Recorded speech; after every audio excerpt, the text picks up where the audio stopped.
Hey there, I wanted to take a brief moment and welcome you to the Focus Point podcast. If this is one of the first episodes that you're hearing from us, please head over to our website, thepointoffocus.com, where you can find out some more information about who we are, what we're doing. You can also find other podcast episodes and blog posts there as well. That's thepointoffocus.com. I'm so glad that you decided to give one of our episodes a listen. I really hope that you will be blessed and encouraged through what you hear in this episode. I also encourage you to share this episode with your family and your friends. Once again, I just thank you for taking some time and listening to our episode. Now, let's dive in to today's episode. Why don't you grab a copy of your Bible, whether it's paper or electronic, open it on up to Ephesians chapter 4, verses 26 through 32 is where we'll be today. And I hope that you enjoyed the From the Vault series as we looked back at a series we did on the Bible, and we kind of talked about three different questions that I've often heard about the Bible, and I think it kind of went along with what we've been talking about as we went through the book of Philippians through the first part of this year. We kind of touched on some of those things, so I felt it was good to kind of dive back in and revisit that series so we could kind of see some of those more in a more broad kind of thing instead of just kind of like scratching over them. The series, I hope, encouraged you and blessed you with that, and I hope that it was helpful as well as some of the points that I was trying to say along the way through our Philippians series. By the way, if you want to catch any of that stuff, you can go back and you can check them all back in our archive. But I'm excited today as we start our annual At the Movies series. This one is called Inside Out, and it's a little bit different this year. This year, instead of looking at 3 or 4 different movies, we'll be looking at one movie in particular, but we will be looking at the characters of the movie. And this comes off of the announcement earlier this year of Inside Out 2. That, by the way, my kids actually really loved the first one, and so when they found out, hey, the second movie's coming out, it was on our list to go see it. And personally, sometimes I think I was probably a little bit more excited than they were to go see the movie because, they grew up watching the first one. And so I've seen it probably a million times, and if you're a parent, you know what I mean. When a kid gets hooked on a movie, there we go. I mean, my daughter still watches it from time to time. I can hear it going off in her room as she's watching it and just listening to it as she's doing other things. So as we were kind of planning out the different things, I was like, Inside Out. That's going to be kind of like a really good, timely kind of thing. Even though as of this episode's release, the movie was released now a couple weeks ago. And so, but we're going to be looking at the different emotions. Not all of them, because some of them kind of blend with each other. And so we'll talk about all of them overall. But every one of them is not going to get their own own episode in this series. So, and we're going to see how all of this, the series, I hope, is set up in a way that will help us. We'll talk about some things, and we'll see what it builds to, and we'll see that, and we'll see how joy, which is our theme for the year, and how joy has to do with all of these different things. And so I want to open up here too that we will be kind of looking at the book of Proverbs on and off. That's not a study, once again, in the book of Proverbs, but Proverbs has a lot to say on these different emotions. And so we will kind of pick a verse or two out of Proverbs that kind of gives us some help with that. And then we'll kind of dive into like another story or another passage in the Bible that will help us even more kind of talk about this, these different emotions. But like I said, Proverbs, though, real quick, is written in a way, once you get to about chapter 10, it's kind of written what I call one-liners. And it's kind of like good idea, bad idea Like, this is good, this is bad. Like, if you do this, this will happen. If you do this, this will happen, whether it's good or bad, right? And so that's what I meant by, like, there's verses and there's sections of the book of Proverbs that will help us with these different emotions. But I want to dive into our theme verse right now for the series. And then we're going to dive into our first topic of anger. That ought to be fun. And I want to say right now, too, just being transparent, what I had originally for this episode, well, it's changed. So if it kind of, as we go on, we kind of feels more and more like I'm just talking. That's what I hope that this series, too. It's not about, well, this is what we're doing. This is like the foolproof method to all of this stuff. I just want to talk about it, see what the Bible says, and go that way with it. Maybe share how I feel about some of these emotions. Because anger comes up in a lot of different ways. It can be it's just so deep as I got looking at it that I think God helped me just kind of streamline it in. But our theme verses come out of our book of Philippians that we started the year off with. And it's Philippians 4:12 and 13, and it says, I know what it is to be in need, and I know what it is to have plenty. I have learned the secret of being content in any and every situation, whether well fed or hungry, whether living in plenty or in want. For I can do all things through Christ who gives me strength. So when I talk about that, I said theme verses, and we're going to use verse 12 too, but really some of these emotions, it's really through Christ who gives us strength that helps us kind of see how we are with these, what we need to work on. And so let's dive into anger. And here's the thing. Anger, I happen to think, is probably one of the funnier characters in the movie. Just the different things that they do, especially in the first one. If you haven't seen the new one yet, I understand, but it's like this idea that they make anger kind of funny. And in reality, it's not funny, right? We all know. We've all been there. We've all like shown our anger, and we've all received anger. And so it's not funny, but like in the first one, they get him angry enough, and then they use him to to cut a hole in the glass of the headquarters so the other emotions can get back in. And like he's, constantly trying getting mad and just like hitting fear out of the way. So it's just really, really funny to me, the different things that he does. But it's also, when you think about it, like anger's real, and sometimes it's funny and sometimes it's not. And when I was building this series, and when we were doing the Inside Out series, I wanted to go back to like the words that we use, right? Proverbs 15:1, a gentle answer deflects anger, but harsh words make tempers flare. And that's Proverbs 15:1. And when I thought about anger, and that's like one of the first verses that popped into my head. And so I was like, okay, so the words that we use, right? Because when we think about anger, like typically we respond to something, right? But there's multiple ways we can respond, right? But a lot of times with me, like it's usually the things that I say, right? The words that I use, the abrasiveness of the words that I use, whether I'm being quote unquote nice with my words, they're still mean. They're still backed by anger. Whether I'm yelling or screaming, or whether it's just like I'm being very short and sarcastic because I'm upset. And anger comes from so many different things, and it shows up in so many different ways. It's not just our words. So as I got to thinking about this, I wanted to use James 3. So James 3, 1 through 12 talks a lot about the tongue. If you want to go and read that and check that out as a little like side study for this episode, by all means, go ahead and do that. That's originally where I was going.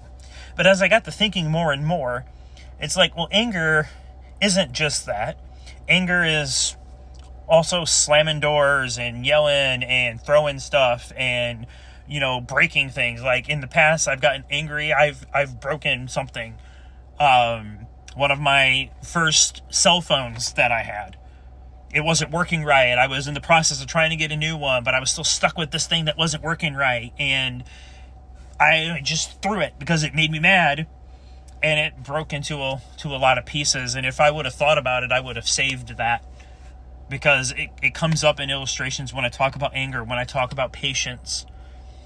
And anger comes up in so many different ways, and it's backed by so many different things. It's backed by some of our other emotions that we're going to talk. It's backed by fear or disgust. It's backed by being sad, being stressed, worry even, like being upset about the way your job's going or what happened at your job, or being upset about the way things are going in the house, the way the kids are acting, what they're not doing, what they should be doing, how they should be doing it, will we make the bills this month, and just kind of get you angry, and you get frustrated, and you're stressed. And anger comes in so many different ways. And as I got to thinking more and more about that, it was less more about words and more about, okay, how can we fix this? How can we see what the Bible says to where we can be helped and see what Jesus would have us do? Because anger itself, there's things that can make us angry. But what we do in that anger is where the problem comes in. And so as I was thinking about that, and as I was seeing what it was, I got back to Ephesians, where we're going to be. And I was going to use Ephesians too. I was going to use Ephesians also with James. But I felt like the words that we're going to look at in Ephesians 4 more fit the whole idea of anger. And so let's dive in. Let's see what we got here. So it says in verse 26, it says, Ephesians 4:26, and it says, and don't sin by letting anger control you. Don't let the sun go down while you are angry, for anger gives a foothold to the devil. And right there, that's all I was going to use. But it goes into more detail as we're going to skip a couple verses. We're going to use verse 29 in a little bit, and then 31 and 32.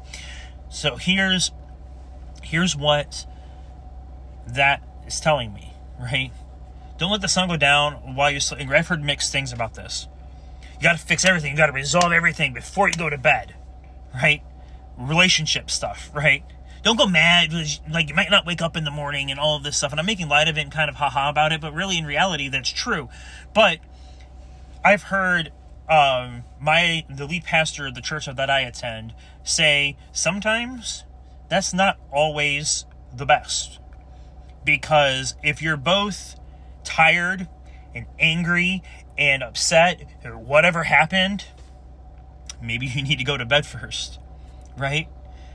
And wake up the next day and start fresh when you both are rested and whatever, right?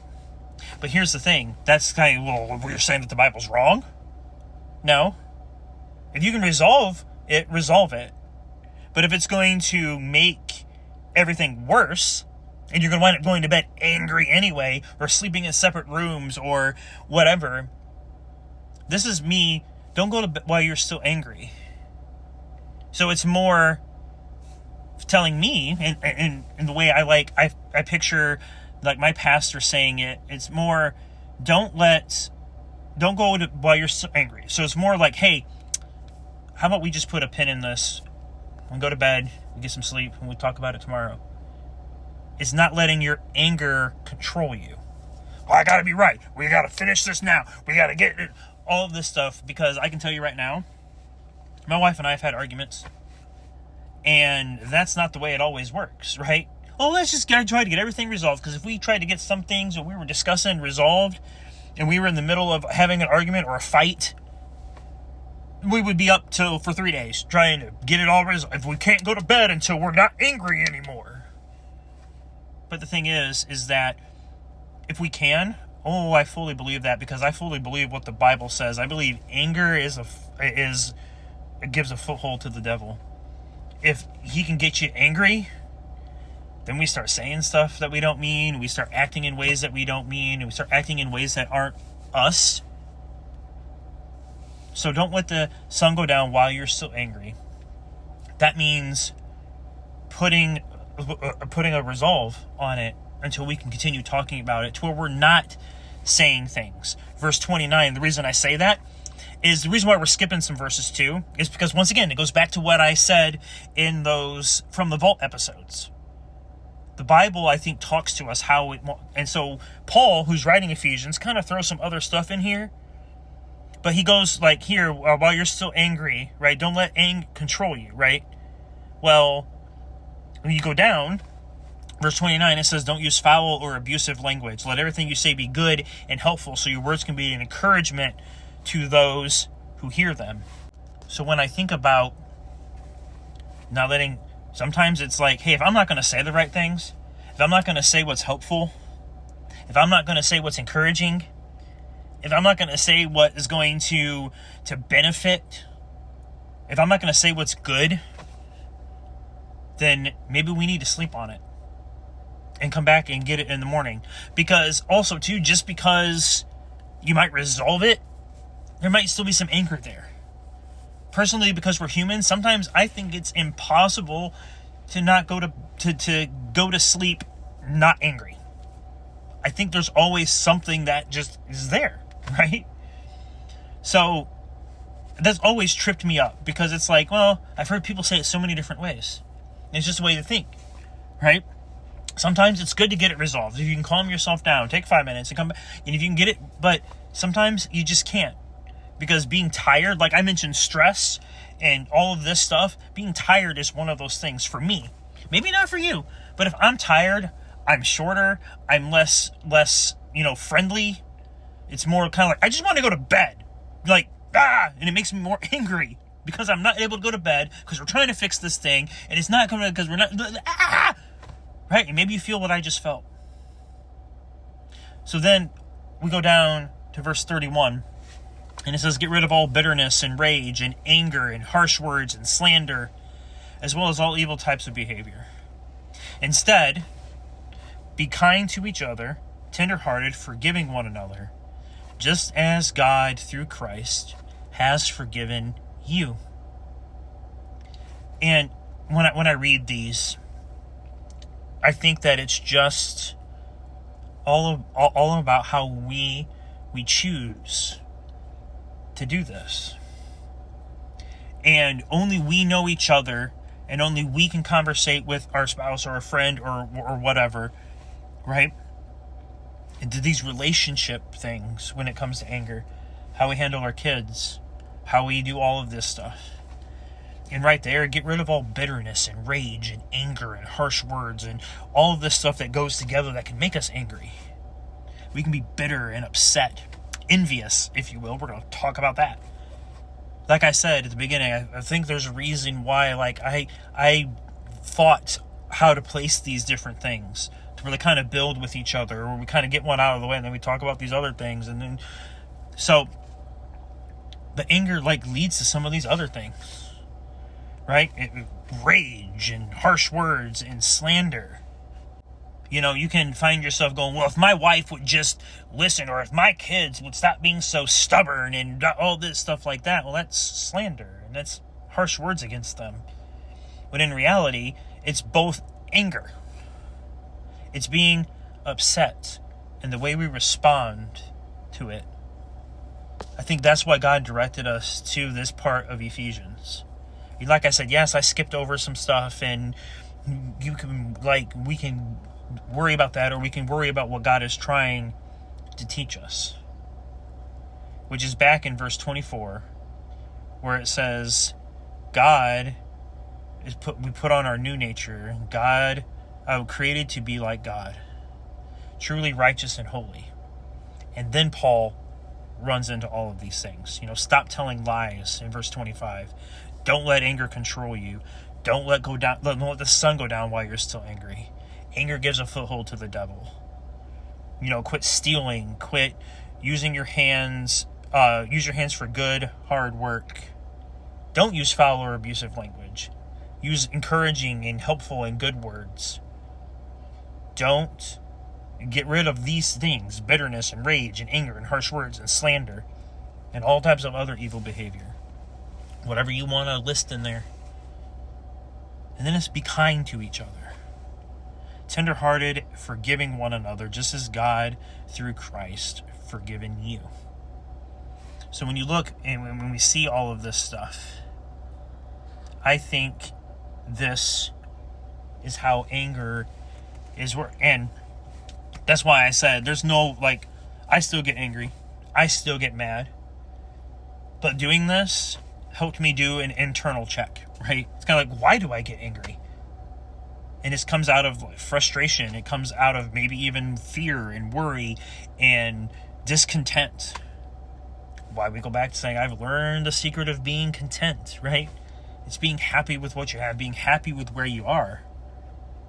But it also, Jesus will give us the strength that we need to help with anger. And as we start to look through this, so that's the challenge. If we're getting angry and we find ourselves why are we doing this, looking in the mirror, right? Doing this internal assessment of why we get angry, what is triggering all of that. And then maybe we can work on those things and we can find ourselves getting less and less angry. But it's a constant work in progress, right?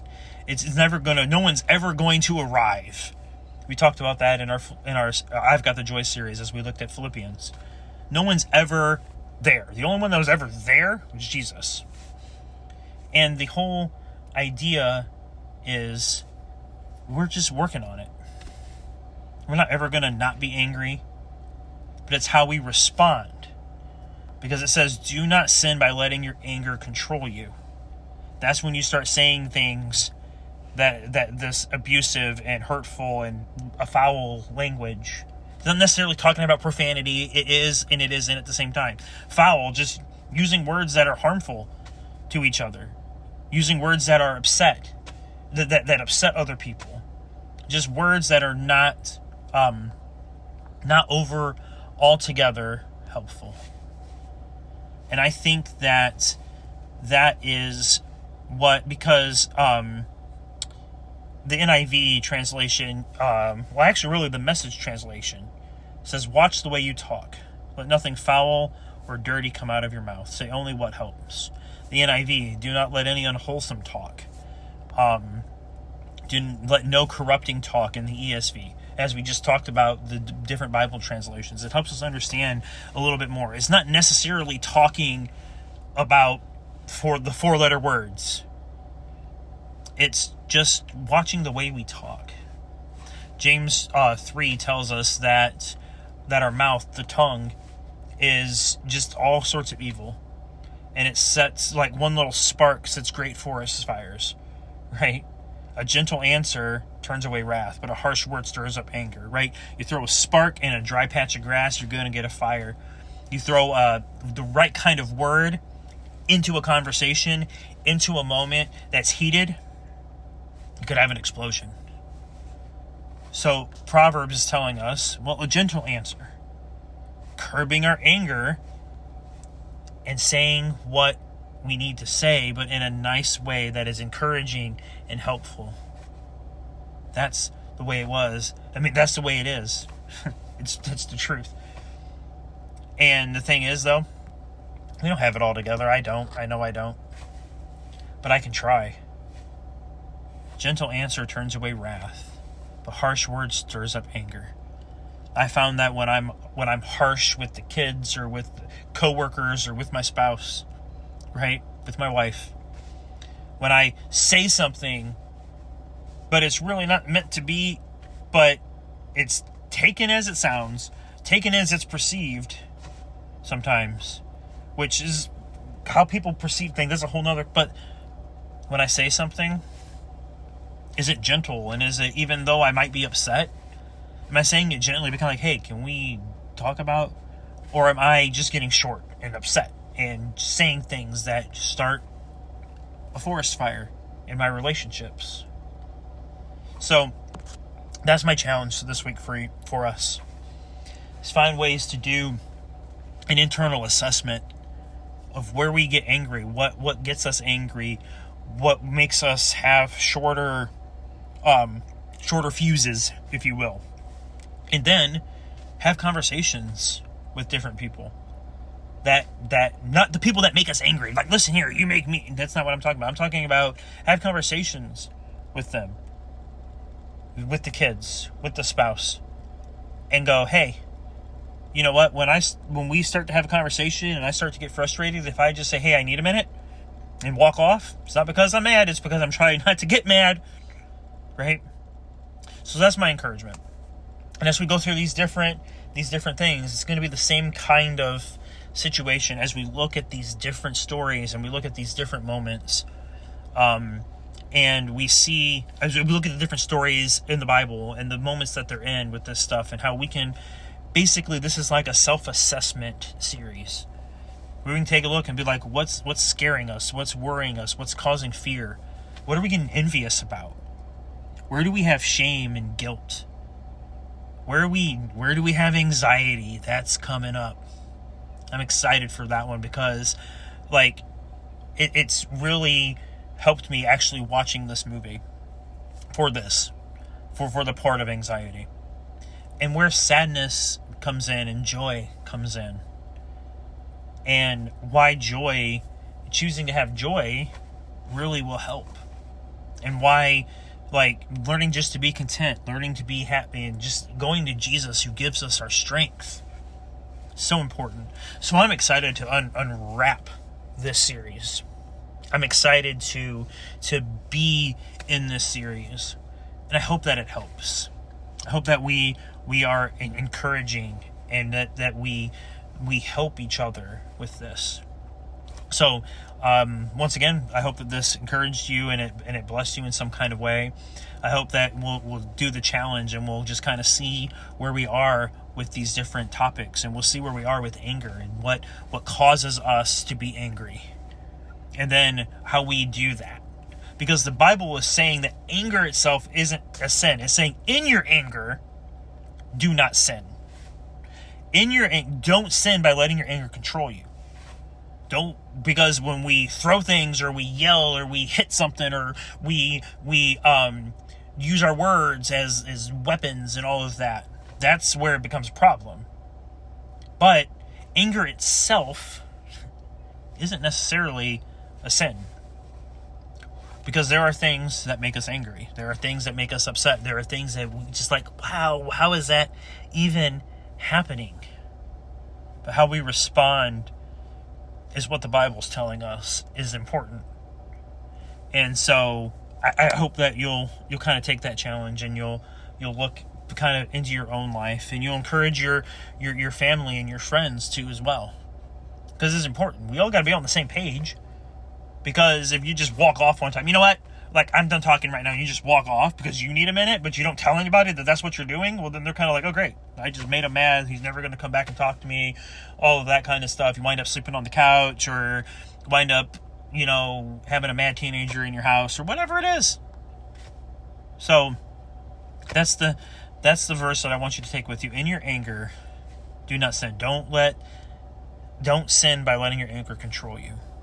Because anger gives a foothold to the devil. So I'm excited to continue this series next week. I hope that we'll see you there.